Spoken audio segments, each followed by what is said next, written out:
The Cold War has never really ended. This is a very racist. To stop the federal government from investing in new weapon systems. What's a mining concern Canada? Under the Indian Act. Again, snipers. James, Justin Jr. Grocery is done. I have to let them know. Soaked in the blood of Ryan. The revolution will not be won with hot takes. Welcome to the Red Review. On May 1st, a new socialist party launched in the Vancouver landscape. With explicitly united front tactics, the Vote Socialist Party launched a campaign with three candidates: Sean Orr for City Council, Andrea Pinochet Escudero for Parks Board, and Karina Ziedler for School Board. When the elections rolled around on October 15, only 5 months later, the three candidates repping this explicitly socialist party collected over 45,000 votes. Today's story: the birth of Vote Socialist and the return of radical, united front politics to Vancouver. Hi, comrades. My name is Daniel Tourette. I use he, they pronouns. Emily, unfortunately, couldn't join us today. She sends her regards. All members of Socialist Action, the Vote Socialist Party, the Municipal Socialist Alliance, we all work and live on stolen Indigenous land from across Turtle Island, so we echo the call of land back and declare that there can be no reconciliation without restitution, and that includes seizing the assets of the major resource developers and returning them to the commons. Today, I am joined by Mark Lister and Yvonne Hansen, both comrades from Vancouver, leading members of Socialist Action who played core roles in the formation and operation of Vote Socialist. Welcome, both of you, to the Red Review. Thank you for having us. It's great to be on. Thanks for having me. And so I want to get the timeline clear here. From what I recall, before Vote Socialist, there was another United Front group that Socialist Action played a role in called the Socialist Unity Assembly. What was the story of the Socialist Unity Assembly, and how did that eventually merge or become or split off or whatever it was into Vote Socialist, the electoral front that we see today? I think the idea with the Socialist Unity Assembly was to get comrades from different socialist groups within Vancouver, so Socialist Action, Vancouver Eco-Socialist, Democratic Socialists of Vancouver, together to try to have listening circles, learn about different issues facing the city of Vancouver residents here, and try to work together on different actions. And I think as we were getting closer to the now past Vancouver election, deciding how we wanted to participate in that, if we were going to endorse any existing candidates or if we wanted to be involved directly and run our own candidates. And ultimately, the latter is what we chose. And I remember some of the stories with the Socialist Unity Assembly, meeting in parks, and it really seemed like quite a few groups came together. So which of the groups that were involved with the Socialist Unity Assembly formed the core of Vote Socialist then? Well, it's tricky to say because there's so many overlapping members. I'm sure it's similar in Toronto, but in Vancouver, the socialist scene, you'll have 25 people who go to every socialist group and then kind of a periphery in those socialist groups. There was three main groups at first. There was Socialist Action, of course, and then the Democratic Socialists of Vancouver, and then the Vancouver Eco-Socialists. There was sort of this almost spontaneous generation of the same idea in all three groups. And then when we all got together and started talking about it, we realized that we all sort of had the same intention. And that's sort of what catalyzed the actual formation of the party. Nice. And so where did the name come from then? That's a funny one. So we weren't sure if we'd be able to put vote on the ballot, like the word vote, right? But we figured that it would be like a cool kind of almost subliminal thing. Like somebody's like, I want to vote for socialist, but who do I vote for? And it's there on the ballot. I wonder if there's a party named Vote Socialist. Yeah. I was like, oh, well, if I wanted to vote socialist, I guess I'll vote for this party, right? And I had a friend who didn't know that I was involved in this at all. And when I asked him who he voted for, he was like, I don't know. I voted for the socialists. And then I was like, okay, so it worked. Amazing. I love that. And so in terms of listenership, Vancouver is the second biggest city that listens to this podcast. But the municipal political scene in Vancouver is entirely foreign to me in Toronto, because in Toronto, the parties don't exist. You go to vote and it's just a list of names, even though people organize in a bunch of different ways. In a nutshell, if you can explain how the Vancouver political system works and really what the significance then is of being named Vote Socialist and how that actually is so visible in the context of elections there? Vancouver is what's called an at-large system. We don't have wards for specific parts of the city, so candidates who run either as independents or more commonly under parties run citywide, everywhere from downtown, the West End, to Kitsilano, to Killarney, downtown East Side. It covers the entire city. And we're a bit unique in that the city is largely represented by parties. So some of the existing parties have pretty long histories running electorally. I think the right-wing Nonpartisan Association has been around since the 1930s. The main left-wing party, COPE, has been around since the late 60s. And recently we've seen sort of splinters off of COPE to parties such as One City, which is sort of center-left, social democratic, if you will, and Vote Socialist, of course, which is even more to the left of that. There's also a difference in that we have a park board, which many cities do not have. A lot of cities will roll that into the functions of city council itself, but here we actually vote on 3 different bodies, so city council, school board, and parks board. People tend to associate parties with their political leanings, so there does tend to be a bit of a brand association or the types of ideas that people are wanting to vote for, and that helps them decide. How did it feel for the two of you to go into the polling station and be able to put a check next to a party called Vote Socialist? Oh my God, so good. I wish I could have taken a picture, but it's illegal. It was a very cool feeling. Absolutely. Okay. And so y'all got started, campaign launch on May 1st, International Workers' Day, which I think sets a tone for a political campaign like this. It's symbolic in a lot of ways. You're here to represent the working class, the underclasses, rather than the developer class, the capitalist class. So that energy, how did that kind of resonate throughout the campaign? How did you build that working class energy and the working class demands? I think one of the key things that we did was when we were developing our program, our policies, we wanted to work very closely with groups and organizations on the ground to elevate the demands that they have, rather than, trying to assume that we have the answers to what are the pressing issues for these groups. Some examples, we worked with a prominent disabled activist, Gabrielle Peters. We worked with VANDU, which is a Vancouver area network of drug users. As you know, there are many issues with the toxic drug crisis in Vancouver and elsewhere, as well as the Vancouver Tenants Union. Of course, housing is incredibly expensive in Vancouver, as it is in many places, so housing affordability is a major issue. And I think working with those groups, elevating their demands, really, reinforce the fact that we're a grassroots party and we're elevating the demands of grassroots groups. What was coming out of the work with the Vancouver Tenants Union? What were the demands around housing in the city that were included in the Vote Socialist program? We worked with a number of different groups, as I mentioned, the VTU, and the focus is explicitly on public housing. A lot of center or center-right parties will focus on affordable housing or below-market housing, but we as socialists know that that's not sufficient to meet people's needs. I read recently that the average rent for a one-bedroom apartment in the city of Vancouver is $2,400. It may have even gone up since then, so technically you could have something less than that and it would be considered, quote, affordable, which is not for most working people in the city. And we know that commodified housing tends to increase in price over time, because it's driven by profit. So we really focused on avoiding evictions, right of return if tenants are evicted, vacancy controls so that rents are not raised in between occupancy. So if someone has been in a unit for a number of years, they move to go somewhere else, the unit is not drastically raised in terms of the rent. So really trying to push these measures that would make housing actually affordable because it is a human right. Brilliant. One of the things that really jumped out at me, one of the ways I think Vote Socialist kind of got on the map was when Sean Orr disrupted the Vancouver Police Department meeting regarding their participation in the election. So what's the context there? How did Vancouver Police become such a focal issue with the election this year? And what was the socialist perspective then? Because the police union endorsed Ken Sim, and as far as I'm aware, it's never historically had such an endorsement before, like no other mayor has received such an endorsement. Ken Sim's platform was all about public safety, quote unquote,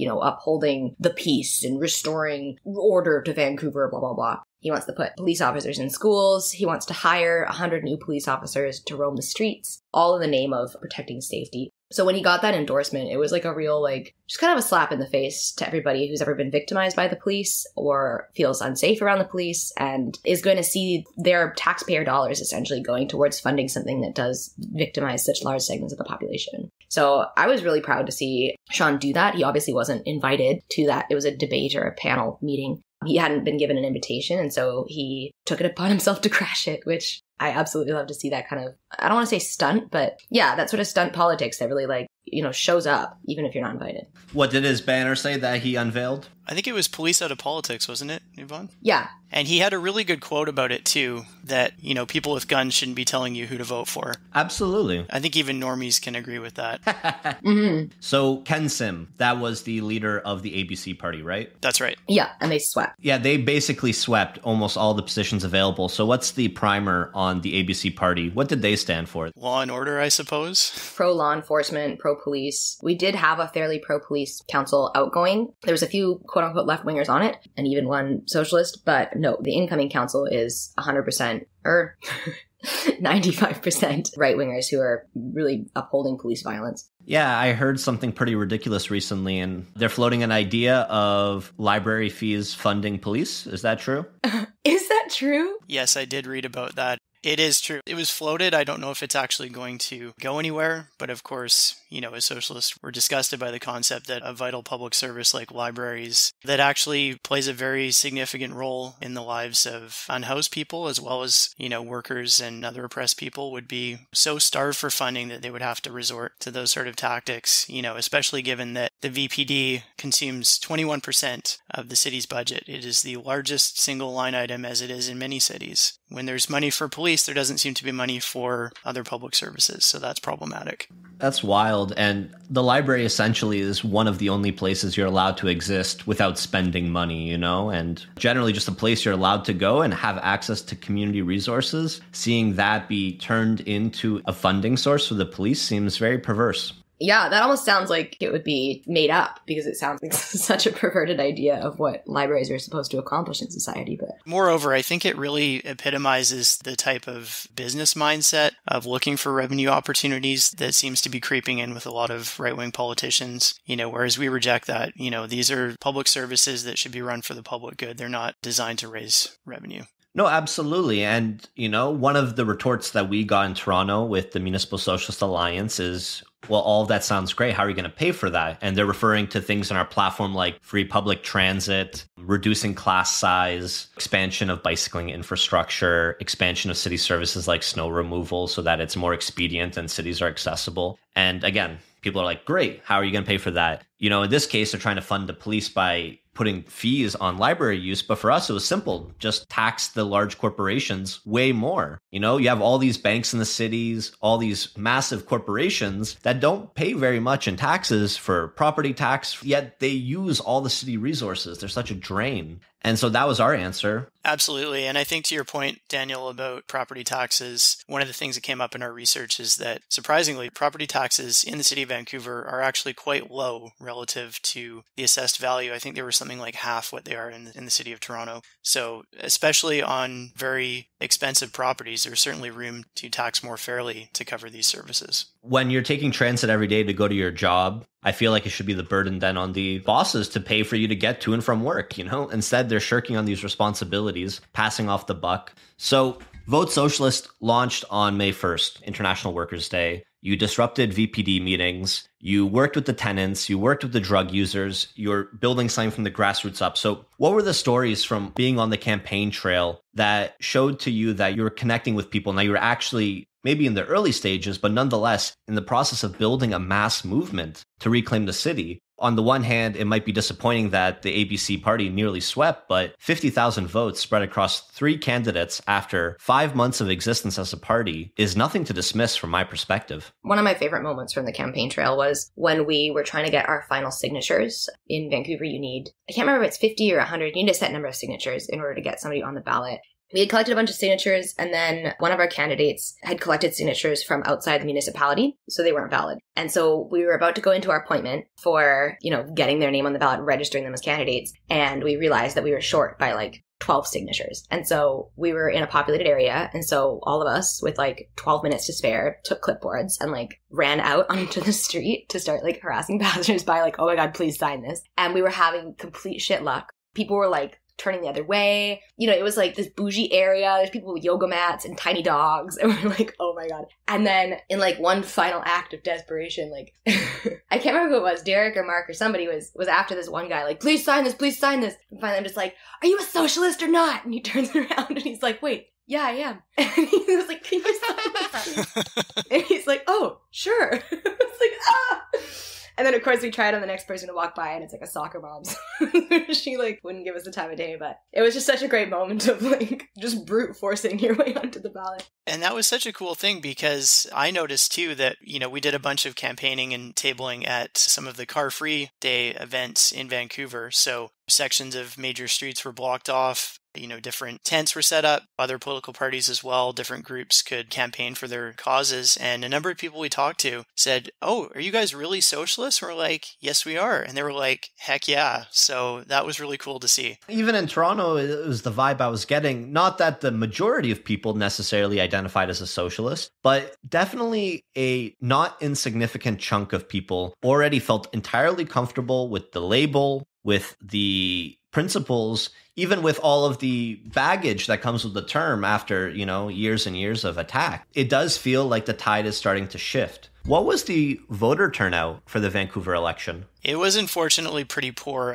As I recall, somewhere around 38%, so actually lower than what we'd had in previous elections, and not entirely sure what the reason was for that. We were trying to get out the vote to the demographics and groups that we expected to be our supporters, so people living in co-op housing, students, working people, but there's no denying that overall turnout and participation was not where we'd want it to be. I mean, the 38% is higher than the 29% we had in Toronto. Oh my goodness. Or the 21% in Mississauga. The 21% in Mississauga had a caveat that was very structural, at least on the surface. Our elections in Ontario took place on Diwali. Mississauga is quite racialized. I wouldn't be surprised if that contributed to the difference between Toronto and Mississauga, the 8-point gap. But it seems across the board in Canada, voting turnout has been plummeting. We saw with the last federal election, lowest voter turnout ever. It seems people are somewhat disillusioned with the status quo. Is that your perspective? I agree with that. I think people are feeling disenfranchised. They're feeling that they're not represented, whether that's the local level or provincial or federal. And that even if they do vote, you know, what sort of say do they have on the day-to-day decisions and policies that come out of elected government? You know, one of the concerns we hear all the time is that, well, you can participate in city council meetings, but a lot of times they're during the day when people are working. So it tends to be only retired folks who have the time to show up and make their voices heard. And that's just not representative of broad diversity of views. This particular election season for me was a bit of a slap in the face because we had the BC leadership election as well for leadership at the NDP. And as you may know, that election, in my view, was basically bought.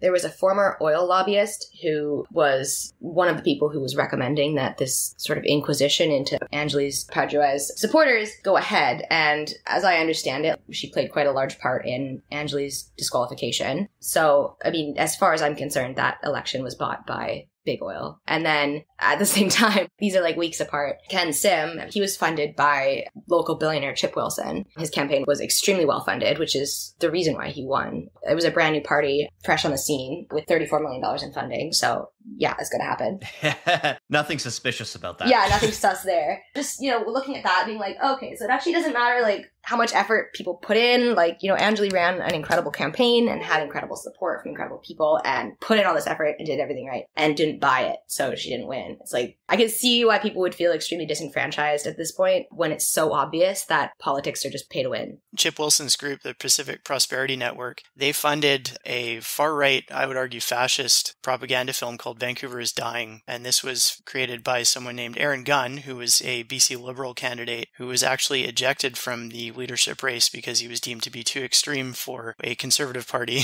here in the province. But that just fed into the fear and poor bashing and that sort of rhetoric that Vancouver is a dangerous, unclean place that's being taken over by unhoused folks. And I think unfortunately that propaganda did have an effect on people. That seems explicitly like it's trying to create a group that can be scapegoated for the ails of a city that's really being pillaged by a capitalist class. You have this money being leached from the working and oppressed peoples upwards, and yet the most vulnerable people, the most victimized people then are in turn blamed. It seems like a very effective strategy to try and divide up classes and leads to a lot of people voting against their own interests because they vote for the ABC party, even though their policy of increasing police funding and cutting other services hurts the majority of people. So how do you try and counter that? What kind of message are you spreading to try and create unity amongst the lower classes against our common enemy, which is the exploiter class, the capitalist class? One of the key planks of our platform was defund the VPD, defund the Vancouver Police Department. We as socialists know, and there's plenty of research and evidence to back this up, that the police don't solve the issues of crime. They tend to react to them. We know that a lot of crime is underpinned by material conditions, specifically poverty. So people who don't have housing, don't have food, are unemployed, can't get work, or are disabled and can't work. Really, to solve these problems, we need to invest in social services. We need employment. We don't need police because they don't address those problems. Instead, they consume resources that could be used to address those issues. Yeah, absolutely. And then just, not getting discouraged and having those small conversations with family members and loved ones. I know this is kind of like a cliche, but that's the kind of organizing that we can do as individuals between elections, is continue to ask informed questions when people have these really strange beliefs. Ask them to sort of interrogate their own beliefs, and always in like a non-confrontational way is like an important strategy. And the holidays are coming up. If politics happen to come up around the turkey at Christmas, just approach it from a place of wanting to understand their position. And that's, I think, honestly, how we will kind of overcome this kind of rhetoric, is through having a better understanding of what kinds of triggers make people so afraid of unhoused populations. Why are they so afraid of being victims of crime, right? When statistically it's extremely unlikely to happen to them, especially violent crime, right? It seems like propaganda films might have something to do with that. Yeah, that's quite a big thing. Thank you. I wonder if there's a connection. And I wanted to ask, there were so many really obvious ways that maybe don't seem so obvious when you're not involved with a campaign like this. But as soon as you start trying to run a legitimate political campaign and to rip some power from those with power, just how stacked the deck is against any grassroots group trying to compete. And we might think we're better than the United States, where presidential campaigns spend billions of dollars, but it is pay to win. And so what was the most overt example of this? Well, I think actually Kennedy Stewart's campaign versus Ken Sims' campaign is like the most stark kind of area where that wealth gap or funding gap stood out, because Ken Sims' campaign just kind of made up this thing. They called it the road tax. Nobody had any idea what that was. I have no idea what that is. At no point did they ever explain what it was. But then they bought like dozens of billboards around town that were up for months and months and months that said, "Stop Kennedy Stewart's road tax." And they were on the edges of roads. And no other campaign can afford to buy 24 billboards. Every time you drive your way to work, you see Ken Sims' face a couple times and you see the word road tax and you get scared. Yeah, that's a lot of money. On the topic of road, in terms of some of the ridiculous stuff I'm hearing out of Vancouver, are they starting to roll back some of the bike lanes now? Unfortunately, yeah. So one of the things that our park board candidate, Andrea Pinochet Escudero, ran on was accessibility and inclusivity in the parks, including not only maintaining the Stanley Park bike lane, but also improving bike and expanding bike infrastructure throughout the city. And unfortunately, despite all of the ABC park board candidates being on record as running to protect the Stanley Park bike lane, one of the first things they've done since coming into office is trying to remove that and to revert Stanley Park Drive to 2 lanes of automobile traffic. It's just one of those things where sliding backwards on this just feels so frustrating. Some of the rhetoric I heard around it was they were trying to justify it from an accessibility point of view, saying that if you're disabled, you need to drive on the roads. And so therefore removing bike lanes would give you more space to drive on the roads. And it seems one of those ways in which identity politics can be really weaponized, because more cars on the road, I don't think makes our society more accessible. Investing in accessible public transit and livable spaces and walkable spaces is more accessible than just adding another lane to the roads. Of course, and statistically, people with disabilities are less likely to drive. And we also know that driving is the most expensive form of transportation and the most exclusionary. So when you expand cycling and walking infrastructure, public transit, this opens up public spaces to more people than if you just restrict it to driving. Not to mention the fact that once you get a lot of those unnecessary car trips off the road from people who are completely able-bodied and could otherwise take multimodal transportation, then the roads free up so that they're more accessible to the people who actually need to take cars. See, and you talk through the problem and it very clearly falls apart so quickly. And yet the election is designed in such a way, there's no depth to these conversations intentionally. The Ken Sims of the world benefit from an election where the voter turnout is less than 40%. Whereas a vote socialist party, the ideal world would be one where everybody votes because, again, a lot of those people that aren't voting are going to be some of the people pushed to the very margins of society who don't see themselves represented at all in the discourse. That's right. And I would say as well that many oppressed people don't have the same opportunities to be involved in the election, whether that's running as candidates or trying to research the issues or trying to work with groups to advocate for the causes that are important to them. They're just marginalized in so many ways and their voices are not heard in the same way.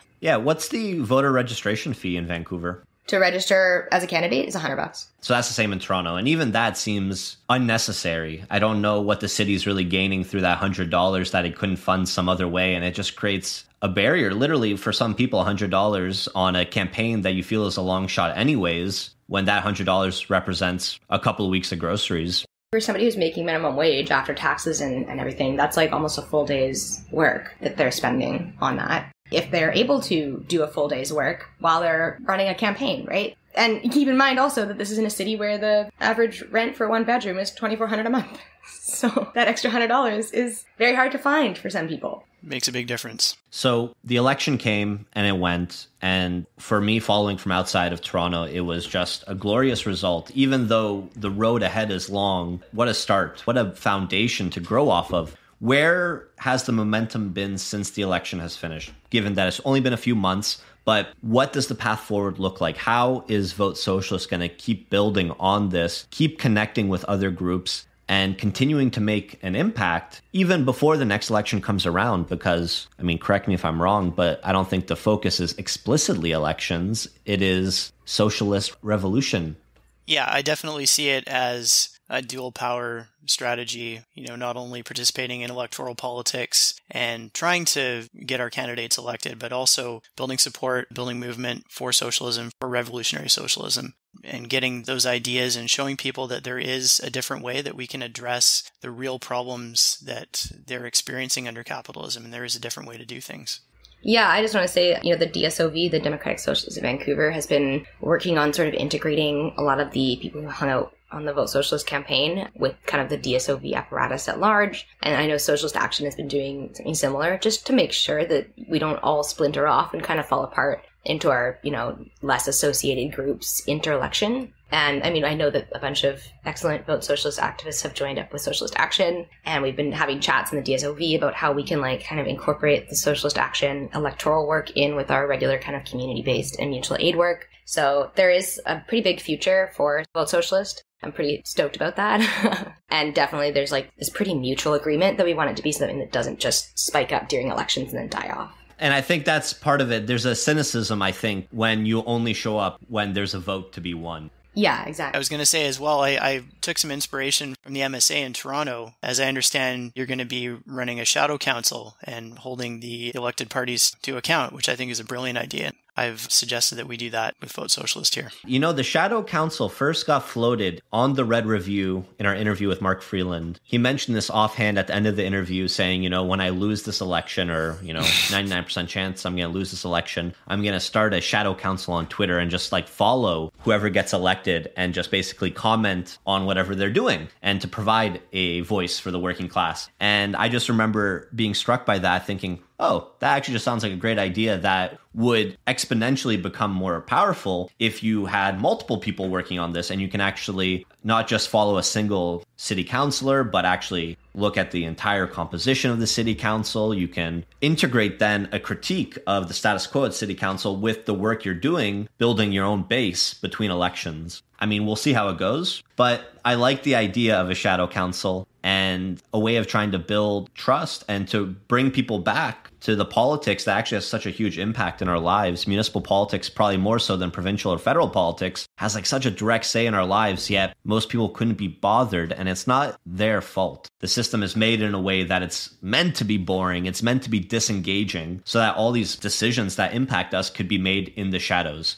So the Shadow Council will try and take that out of the shadows, bring it into the light, and offering an alternative, even if we don't yet have the power to enact it. Absolutely agreed. Next election is what, in 4 years for Vancouver? Yeah, that's right. Where do you want to be in 3 years from now, let's say going into your election year? What do you hope for in terms of number of candidates to be fielded and number of groups that are formally involved in this grassroots? What's your vision? If everything went according to plan, what's the vision? What I really liked about our slate this year was that if you're a socialist in Vancouver, you're able to vote for all of the left-wing political parties without having any kind of fear of vote splitting. Mm-hmm. You know, there was literally only one slot left over after voting for all of the candidates on COPE, on Vote Socialist, and on One City, which are largely considered like the three left-wing parties, right? So that was nice, and I would like that to be the case at some point again in the future. You know, if we can get 2 Vote Socialist people on council, that's phenomenal. I think running a full slate would just spread our resources too thin. And also, like, the supporters of those other parties were willing to support us because there was no vote splitting. And vote splitting is such an annoying argument on city council elections anyways, but regardless, I think that worked out really in our favor. I agree, Yvonne. I think it's important under, unfortunately, a first past the post electoral system as we have at other levels to not vote split. And I think that was our strategy, trying to get our candidates elected so that we can work collaboratively with those other left parties, at least where we align on policy. One of the things I'd like to see, and unfortunately we didn't make it happen this time, is to have a mayoral candidate. I did notice that the other parties that ran a candidate for mayor definitely got more media exposure than we did, and so that would definitely help to raise the profile of Vote Socialist.